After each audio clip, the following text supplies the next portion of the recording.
der Mann, der hat dieses Haus gekauft. War mein Student, mein Schüler. Und ich sprach mit ihm. Ich kann alles, was ich will, hier haben. Und ich muss es nicht nur heute holen. Ich kann heute Morgen. Nun, ich hoffe, ich kann wieder zu Hause kommen mit dies. Morgen komme ich wieder oder übermorgen. Bye bye.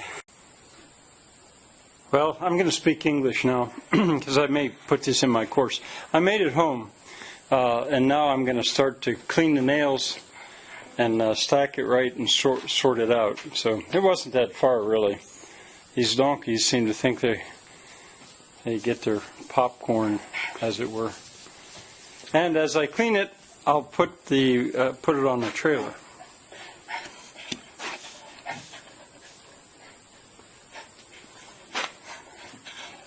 They get so sad.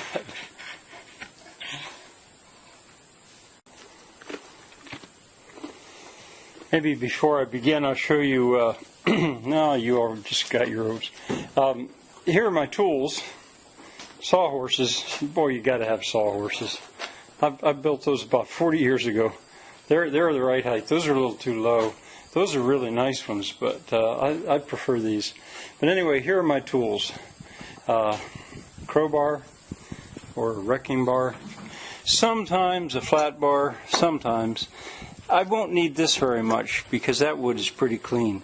Hammer, of course, and these are so useful. Nippers. All right, well, I'm going to go to it now.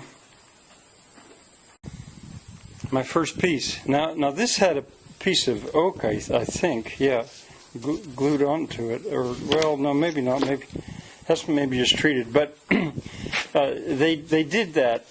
They brushed it to make it look like it had grain back in that day. Now, what I want to show you is these nails. Now, if they're too hard to pull out, you just drive them in. But see, this is square. I don't know if you can see this or not. This is a square. This is a cut nail. So is this one, and that tells you something about the age of this. Yeah, that's a cut nail too. These are cut nails. They may not pull very easy. I may just end up driving them in. See one like that, if it's sticking up, just drive it down. It'll catch your hand when you handle it later, if you don't. These cut nails, they don't like to pull out. See, modern day nails are made out of wire, but I want to show you this. They break right off because they were made of a different kind of steel. Now my hammer marks, I made tool marks from prying that piece of trim off. Oh, but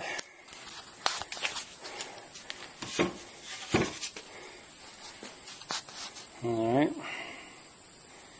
There's a combination of nails here. Now this nail is round. It's a spike. When it's that big, I don't call it a nail anymore. I call it a spike. And it's round the whole way. It was made from wire. There are those little ones that the lath was put on, I think, with them. But anyway, look at this one. That to me indicates that this house was originally built, I'm guessing, maybe around the time of the Civil War. I'm not sure at what point they stopped using nails like that, but maybe 1860. Oh, and they're wedge-shaped slightly, nails like that. And they come out differently. They'll pop out once they finally want to come out. Or at least, I don't know about that one, but some of them. Whereas these, they're round, so they draw the whole way. Here, this actually just fell out. But see what I mean about it being wedge-shaped? Whereas it comes out of wire. Modern nails are like that. I better speed up. I won't get this done. I'm going to leave this together for now. This piece was nailed onto that at a later date.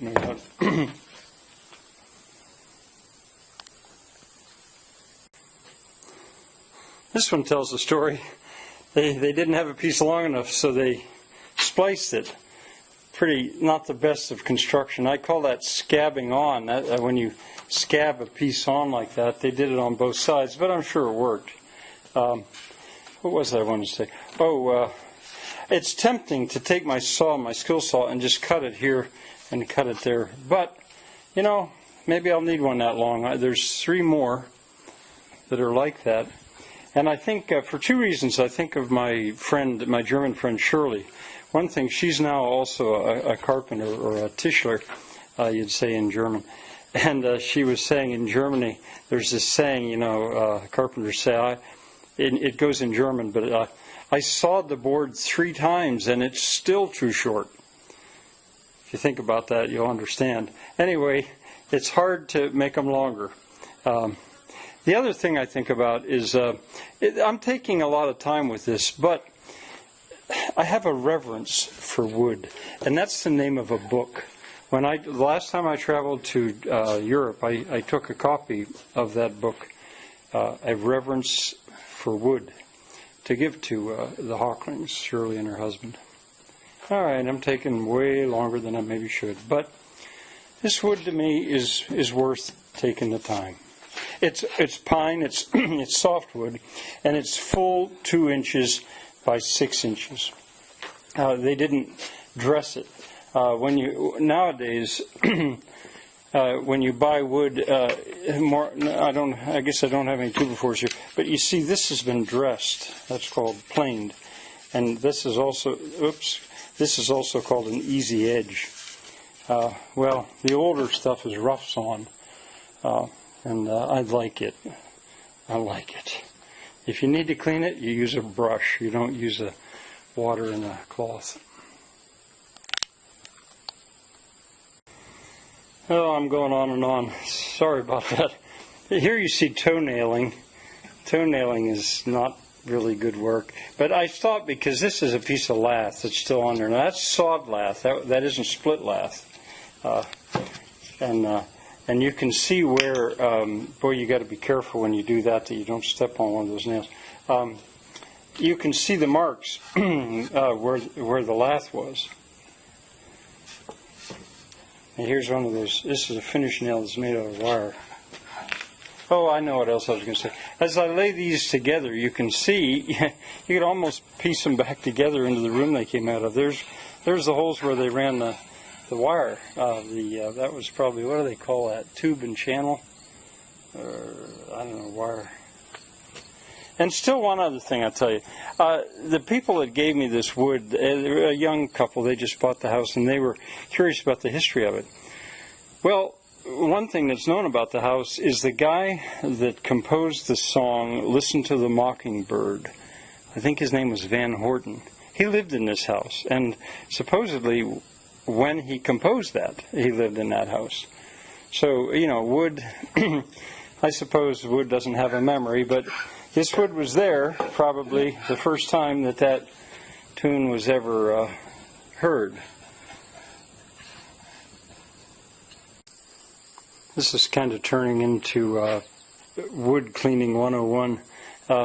But, you know, there's tricks here. If you didn't know, it'd probably be worth it to show you. That spike, I drove it from the other side. But it doesn't with the nippers. I'm using my right hand, which is awkward for me. But let me film it the other way. All right, I'm left-handed. I can do this, but it's awkward to pull it. It doesn't want to come that way. Oh, there you go. There you can see it. So I'm a big fan of nippers. So I went to the crowbar, but that's awkward too. So what you do in a case like that is you take a block of wood and you put it there. Sorry, I can't film better. Now maybe, yeah, with just one hand I can pull it now. All right, to be continued, no doubt. I'm beginning to feel silly saying all this stuff, but you know, they're tricks that if no one ever showed you. This nail was bent over flat, and with a straight claw hammer, that's what this is. This isn't a there's a claw. This isn't a curved claw hammer. It's a straight claw. It's easy. I hope you can see that. It's easy to straighten that up a little bit, and then you can grab it this way. I'm working right-handed. All right, and then you can pound it up. The other thing I wanted to show you is when you go to pound one out, you want to get just as near just as near to the legs of your sawhorse as you can get, because then it's a good rigid shot. If you pound it, if I were to pound this there, I could get it probably, but I'll slide this over so it's right there, and then I'm sure it'll come. This might be worth our while. A 2x4, Rough-Sawn 2x4 looks like this. It is 2 inches by 4 inches, to the extent that it can come off the sawmill. Well, that one's been dressed, that edge. So has that one, actually, on one edge. Now that changes it, you see. Since this has been planed, now it's an inch and maybe you can see an inch and 7/8, or maybe 3/4. And this way, same thing. It's not quite 4 inches. It's because it's been planed. A modern day 2x4, they call it 2x4, but instead of 4, it's 3.5. And this way, it's 1.5. For a while, they made them 1 3/4 or 1 5/8, I think it was, and I don't remember what this was. But anyway, that's now why they dressed two sides and not the other. I'm not sure, but I've seen flooring like that. You don't actually need to dress both sides, because when you dress one side, you can take it down to the size you need.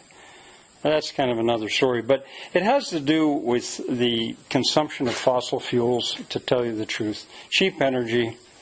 This might easily have been shipped all the way from Oregon, possibly, although, yeah, probably. Whereas this is native. This came off these mountains. And, when you figure what's involved in the power to plane it down, saw it and plane it down and ship it across the continent, what a contrast. Here's a piece that was a collar tie.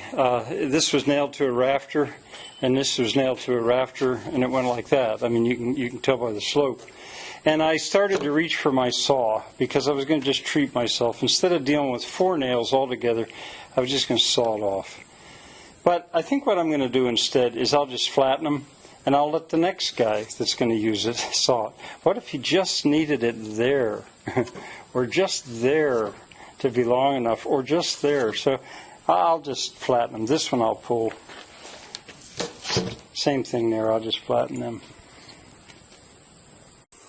Here's a built-up 4x4.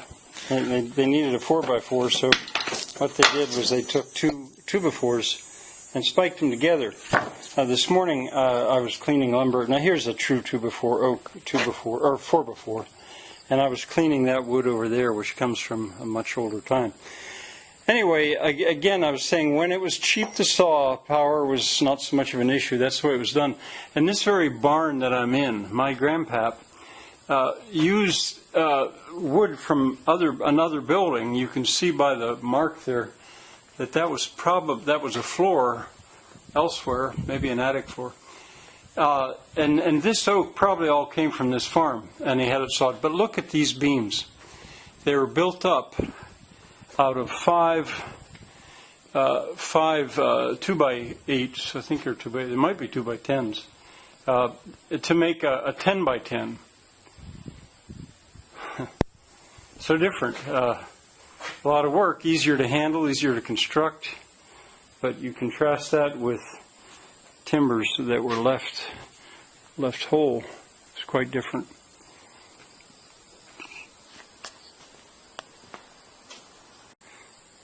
There's a 2x3. Now it was plastered.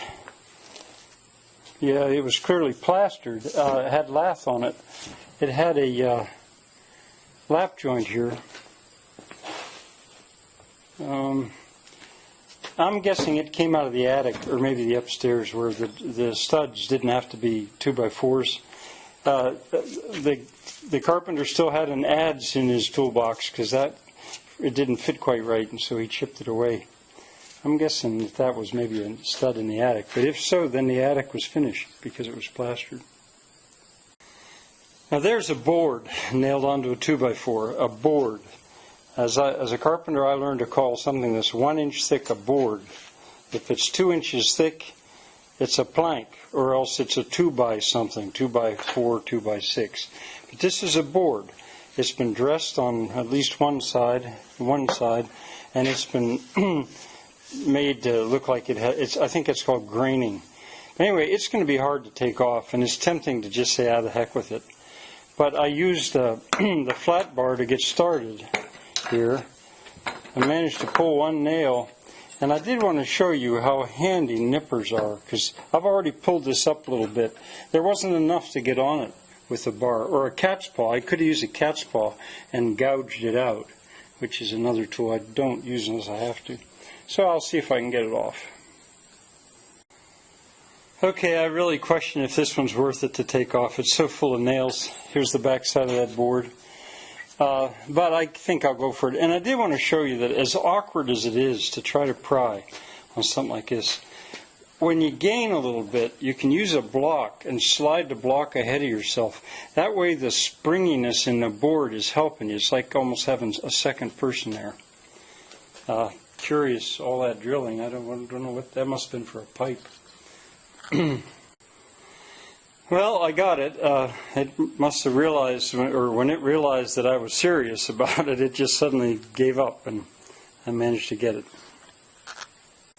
Well, that was a lot of fussiness. And I see, what I did was I just pounded these nails down. I missed one. I got to get that, because it has to be bound to be the one that cut you.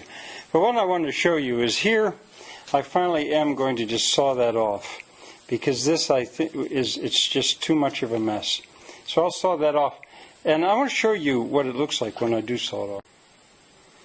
Here, what I'm trying to show you is that I think you can see it. It's as good as new. The weathering goes in maybe a 1/16 of an inch. Of course, this was never out in the outside sun, but that's generally the case. You take an old, rough-looking. This is oak. And the same would be true. It would be as hard or harder than when it was first used. So don't be fooled and think that just because wood looks like this, that it's not as good. Believe me, it is. I've done it again. I sawed a piece off that was just all full of nails. But I wanted to tell you that when I do that, I square one end and I don't saw the other end off, because it saves a cut. Whenever this is going to be used again, who knows where that cut's going to be. This was in the burn pile, and mostly the boards I left behind, but I thought, well, this is wide. I see what it is now. It's a tread off stairs, almost certainly rounded like that. There's an example of toenailing, and what I'll do is I'll just cut that off. You know, this might probably already gotten real long for you, but it's coming to the end, and I can understand now what happened. The woman of the couple that owns this said to me that they raised the ceiling in the upstairs, and now I understand that's what this comes from. These are joists under the attic floor, is what I'm quite sure. There's a 2x2. That's the first 2x2 I've come to. And I only film it because I find 2x2s very, very useful. Not so common. Fini, or fertig. I began in German. Maybe I should continue in German. Fertig. This was under the upstairs fireplace. It about had to be. That explains this dirt as opposed to the underside. This is the material that was laid in under the hearth, between the wood and the bricks probably. And this too. Well, I've been at it for about, 2 hours maybe. Here's my scrap. Normally those nails, I would have been putting them in my back pocket. That's my total scrap. And here's the finished product. And the woman asked me, what are you going to do with that? And I said, I can't. I said, that's a long story. I didn't actually know. To me, it was just beautiful material. But the wood has spoken to me. I now know exactly where it came from, and I know exactly what I'm going to do with it. But it's a long story. So you come visit me sometime, you'll be able to see it. The wood that heard Van Horten's composing of Listen to the Mockingbird.